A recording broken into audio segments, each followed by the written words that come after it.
Hello and welcome to VHTB, your guide to the talent, culture, and capital forces shaping the hard tech startup ecosystem. My name is Matt Gjertsen from Better Everyday Studios. We are a leadership development company focused on training the next generation of hard tech leaders solving the world's hardest problems. I am joined today by Brian Mejeur of AdAstra Talent Advisors. How are you doing, Brian? Doing great. Looking forward to the conversation. Excellent. And of course, Justus Kilian as well from Space Capital. How are things on the East Coast, Justus? Are you buried in snow? You know, it's been cold. You can't see it out my window, but we've had about 2 feet of snow and it's been a month of frozen winterland. So yeah, I'm excited to talk about something spicy today. Yeah, a little bit. We're kind of continuing the discussion that we've been having for the last couple episodes where really, honestly, what we're talking about is personalities, right? And especially the personalities at the top of companies. And the take that I had on this that I've been thinking about a lot recently, I would summarize in, what is the line between pushing people to do their best work and just being an asshole, right? Like, because I think it can be kind of a fine line. And I've been thinking a lot about this because of a podcast interview that I listened to of Casey Handmer, who's the founder of a company called Terraform Industries. I probably get the sentiment kind of wrong, but in a recent podcast interview he was talking about how when he joined Terraform, when he started Terraform, one of the things that he's kind of shifted in his understanding of leadership is just, it takes a lot to get people to really push themselves. And I think if we look at the broader world, like this makes sense. If you look at sports coaches, a lot of sports coaches have a lot of footage of them yelling really loudly at their athletes. And so clearly there is a sense that even in the most driven of people, it still takes a lot to get the most out of them. And so I just wanted to spend a minute kind of, especially since we've been talking about these personalities, getting your sense of from both of you when the companies you work with, and for, Brian, in your case, building your own company, where do you see that line? I can jump in. When we're dealing with, orbital mechanics and high voltage systems and, defense systems, like leaders have to be uncompromising on the standards. This is just a very different game than, just building software. If something goes wrong, the mission fails, like people can get hurt, people's lives are at stake. And so, I understand why there, is this sort of higher standard or higher threshold or sort of higher expectation for people operating in this hard tech ecosystem. I think the line gets crossed when leaders make friction about a person rather than the physics. You really need to attack the problem viciously, but you need to respect, the engineer, you need to respect the person, you need to, work alongside them to help them accomplish that. And that to me is like that fine line that you start to cross. And when you start to become sort of that person that, is an asshole. I want to come back to that idea of like the focusing on kind of the person versus the physics of the problem. But Brian, you're talking to people all the time. I know I've heard both you and Sega kind of describe, sometimes somebody calls you up and they're just like, I want people who are going to work 80 hours a day and they've gotten all this experience and they're ready to just devote their lives to this thing. So how do you see kind of that line manifesting itself in the leaders that you work with? Yeah. I mean, at the end of the day, people will work really hard if they want to, right? And if they think it's getting them closer to something they want to achieve. And so if you just want people to work harder just to serve your own outcome, and they're not bought into what that outcome is, it's not going to go anywhere. They might do it to get that paycheck or to get you off their back that one time, but they're not going to stay and they're not going to keep giving you their all at each turn. So I think that's a really, really key piece. I mean, we talk about vision a lot, and I think it comes up a lot because that's just how important it is. If you have a vision that people want to work towards, that they believe is attainable, that is really motivating to them. And it can't be something that's just cool. There's a ton of cool stuff that people can work on. They need to be bought into that specific thing and believe that they individually can make a real impact at it. And that you also believe that they are capable of it too, is another piece. I think that's the respect element that Justus was speaking to as well. Coaches are yelling at their their players because they believe they're able to do better and they want to light a fire and then to enact some change. And so these are, I think, some of the key elements that need to be present. Otherwise, it's just going to come out sideways. People aren't going to do it just because you yelled at them. I think there's a really important sort of nuance. You're using some interesting words about like lighting a fire and motivation and, vision. And, when you start to peel away some of those words, what you're looking at is these are sort of tools that help create a self-motivation, right? A desire to want to see a mission through. And when it's sort of imposed and people aren't aligned and it's sort of a one-off to appease, whoever's sort of barking at me or whoever's, whatever my bonus looks like. And so how do you create that culture, that environment, that trust that allows self-motivation to flourish and a culture of self-starting? So I don't know, that was just something that felt like it was maybe a layer down from some of the words that you were using that felt like it was worthy pulling out. Yeah. Yeah. I like that. Like at our company, like one of the things that we're looking for in who we hire is like, do your batteries come pre-installed? Like, do you have a history of self-motivation and high drive? Because if you haven't demonstrated that at any point in your life, it's unlikely that you're just going to come in and then all of a sudden become that person.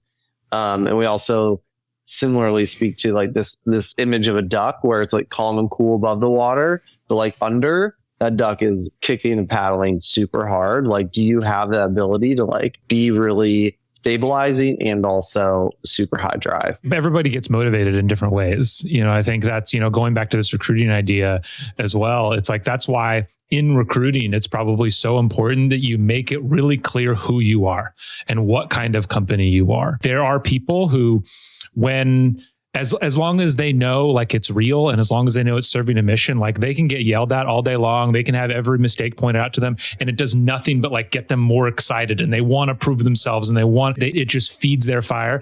And for other people, it's just going to destroy them and they need a completely different style. And so I'm sure the more you can make that clear, and I think this is it. And smaller companies is maybe going to be the whole org is operating the same way. But then once you get to larger companies, maybe different teams and different leaders are serving their people in different ways. But the more you can make clear kind of how you operate as a team, it makes sure that you're bringing in people who are fueled in the right way.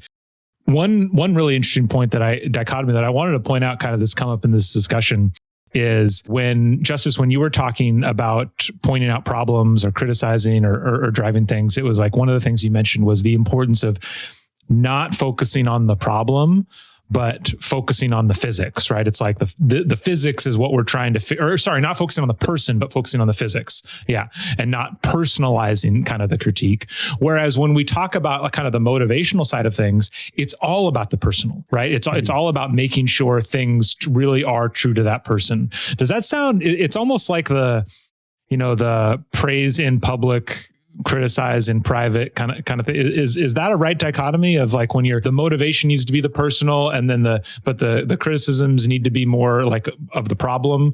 I don't know. Is that a dichotomy that makes sense? I buy that. Yeah. I mean, I think it's really hard for us not to take feedback in a personal way. And so if the information you're receiving is personal in nature, like you're not doing this right, even the most trained, self-aware people, there's still a lot of dissonance that, can happen from that. And so to be effective, to feel like you got your back, like ideally a leader comes alongside you and helps like unpack that problem. And it creates this sort of view that, managers and leaders do have your back. Right. And it sort of leads me, to Kim Scott's radical candor. And to me, the essence of that is really, you can push people as hard as absolutely possible, but only if like they genuinely feel care about as humans, right? Like they believe that you've got them. Right. And so if you're just a cog in the wheel and like you're just being degraded all the time because you didn't do something in the right way, I mean, you're not going to be motivated. That intrinsic motivation is going to just be crushed, And I don't put that responsibility solely on your manager, but a good manager, a good leader fosters that as opposed to crushes it. Yeah. I think To really bring this home, one of the questions that I love to pose to both of you is, what have you seen are the ramifications of consistently crossing that line? Have you, I can imagine this turns into high turnover or really difficulty with hiring, or just lots of, I think the latest Gallup study shows that something like 32% of workers are not just disengaged, but actively disengaged, which means they're fighting against the company. What have you seen? Have you seen ramifications of people going too far too often? I mean, for sure. And I would imagine that our industries, it's not nearly that bad because we have so many people who are intrinsically motivated and mission motivated. But I think that's likely true across like the entire like US workforce for sure. I think that you can't really get away with being an asshole if it's not part of the company culture to speak in that certain way, and if people don't respect you. Yeah. Like, just people aren't going to stay. There's why would they? There's a million places that they could go, and a lot of them are really great options and would welcome them with open arms. But if you've hired them into a clear culture of like, hey, yeah, we fight openly and then we disagree and commit and we still have tons of respect for each other and we move forward. You do that in an open way and you adhere to how you present the company culture, and it's ultimately still healthy, even if in some small moments it looks a little chaotic. I think it can work. Like, I don't think there is, a clear definition of this is the right culture. And 100%. So it's more important that you're ultimately have a high trust team that respects each other and has a mutual understanding of how to motivate each other and solve problems in an aligned, respectful way. Listen, I believe that there is an asshole tax to actually get big things done, particularly when you're trying to disrupt the status quo. Like, you're just going to, create friction with some amount of people. And if that's what you're signing up for, like, to really change a system, there's going to be people that are offended, insulted. It's going to be a challenge. And so Brian's point on the culture needs to understand that. People need to understand what they're opting into. That's where I think the friction, like, that drives turnover comes from. If it's like a passive aggressive type, being a jerk, like, that doesn't work. It needs to be explicit, it needs to be transparent, it needs to be known. People need to be aligned.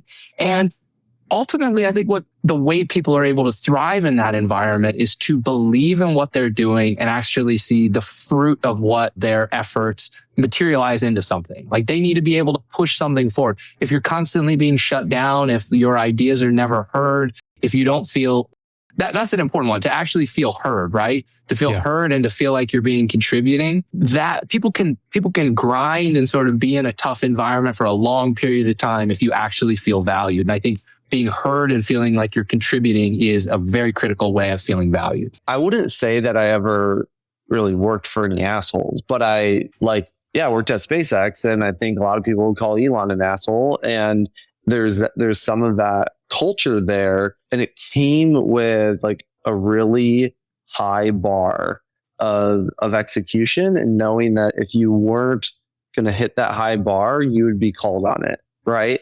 I think that was the expectation that I knew going into it, and I felt it around me, and I heard stories of the things that Elon did or other people did, and knew that could happen to me as well. And I think that I never worked harder than in a job before that than I did at SpaceX. And it actually brought something out of me that I didn't necessarily know was in me. Like, when I'd worked at these other companies before, there just wasn't much of that push. Yeah. And so to have that, it was a little bit like having that coach yell at you, even if it wasn't directly to you. And it was like, oh, I can rise to this occasion. And so I definitely don't want to fully villainize the asshole here. And I think the good way to wrap this up, what I'm hearing is that, because we're talking about where is the line between pushing people and going too far. I think what I'm hearing is that the line moves, and it moves in very subtle ways, and sometimes subtle, sometimes not subtle ways, for a few clear reasons. Is it consistently applied? right? Do I think that they yell at that person and not at this person? Do they always yell at me? You know, if I feel that it's a consistent bar, like you were just saying, Brian, then the line moves.